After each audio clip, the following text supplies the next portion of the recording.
Not that expensive to make an album that sounds pretty good these days. You can do it for relatively cheap. But when we made a record, it was very expensive. You had to go into a studio if you wanted something to sound professional. There was nothing called Pro Tools. There weren't platforms. There was no YouTube. There was no Facebook. It wasn't even Napster.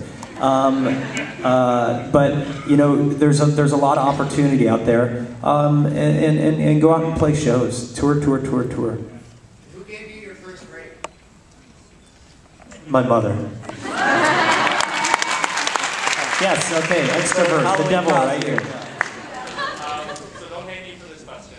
Oh. Is there a small part Careful. Is there a small part of you that's actually grateful in some way that you were sued for that ridiculous? Oh yeah, that's it comes. Yeah. It really comes through in music and yeah. and even coming to your shows and even though older work that I really enjoy, that all that stuff that you went through really comes through not only on this album but when you play live.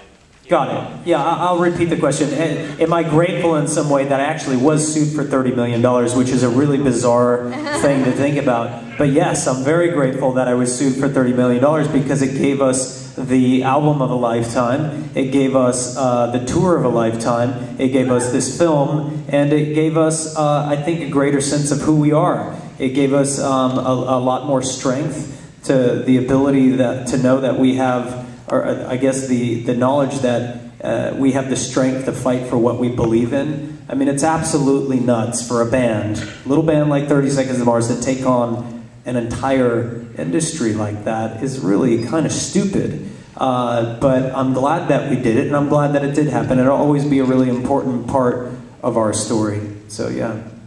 Toronto Film Festival is going to sue you for $50 million. Hey! Yeah, there's one over there that's been waiting a while. Yes. Over there? Yeah.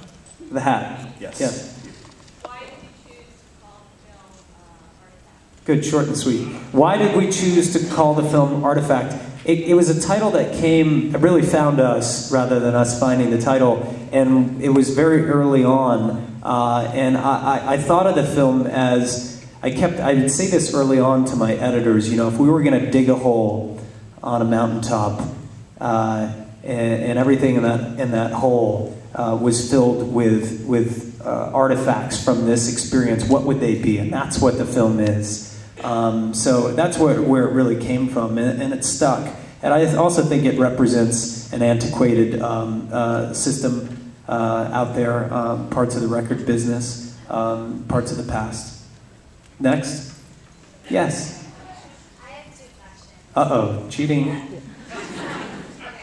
so first one, would you guys Nice to see you. I know half the people in this room. Would you guys ever make your own record label? Okay. Would we ever make our own record label? That's the first question. Probably not. I'm not so interested in running a record label. I think that record labels... you think I'm going to say something funny, but I'm not. I think that there are other people that are better suited for doing that job. I'm an artist. I don't want to run a record label. That's not what I'm interested in. Shannon and I like to make things and share those things with the world. So that's what we're going to focus on. What's your other question? Yeah, I'll go to prom with you. She said, will you go to prom with me? Yes. You know what? I would go to prom with you because I never went to a prom. Hey, man. Could you imagine this beard in the prom? The teachers be like, who is the creepy Uncle Jared over there with the girl? The prom. This has got to be the most fun Q&A you've done yet, right? Go on. Man, I'm going to the prom. I'm so excited. Yeah, go ahead. Number one, where do you get the miracle beard growth that you guys have? The number two is not so much a question, it's more of a thank you for the echelon here. Oh, thank you. Great. Great. How many people I met outside the Mars and everything. Nice. It's just thank you very much. Well, thank you. I appreciate it. That's wonderful. He was saying, just to repeat, said, how do we where do we get the Miracle Grow for our beards? And then he said, thank you for the echelon. It's amazing how many wonderful people Love he's you, met Echelon. here and everybody. We do have to turn this theater over for midnight film, but here's an important part. I want you to listen here. We have a thing called... They're throwing their clothes at us, not laughing at We have a thing That called time. the People's Choice Award here at the Toronto Film Festival. you. Yes, this is very important. Okay, everybody, before you leave this room, hey, you, turn around. Where are you? No. Stay right. Nope, I need you. To vote, I've been learning about elections recently, as you very well know. And it's important. Exercise your vote. To vote, you take your ticket stub. There's a white box in the lobby. You stick your ticket stub in there, and then you vote it. And, you know, I've seen where our counts are. 3/4 of the people in the room stuff that box with their ticket stub. Okay, I'm going to stand out there. You're not going to leave until this... Yeah. So what he's saying is there's a People's Choice Award. This should be the film. I mean, come on, we got a shot right here. Let's do this, right? That would be really fun. So make sure you stick that out there. Stick it in the box. Stick it in the box. Stick it and win, Echelon. Make it happen. Let's do this. There's 2 more. Yes, we can. What did I say? Yes? We can. Yes? We can. Yes? We can. Let me hear. All right, pretty good. Whoa!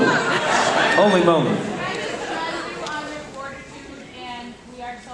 Thank you. And I hope you realize how you touched people. And there was a scene in there that you wanted to do something epic and something that meant something. It goes beyond, I think, what you Thank you. Thank you very All right, much. you know what to do with your ballots. The box is Don't up forget, top. ticket in the bucket. Jared, that out. Ticket in the bucket. Thank you guys so much. Goodbye, guys. Thank you. Thank you. Thank you.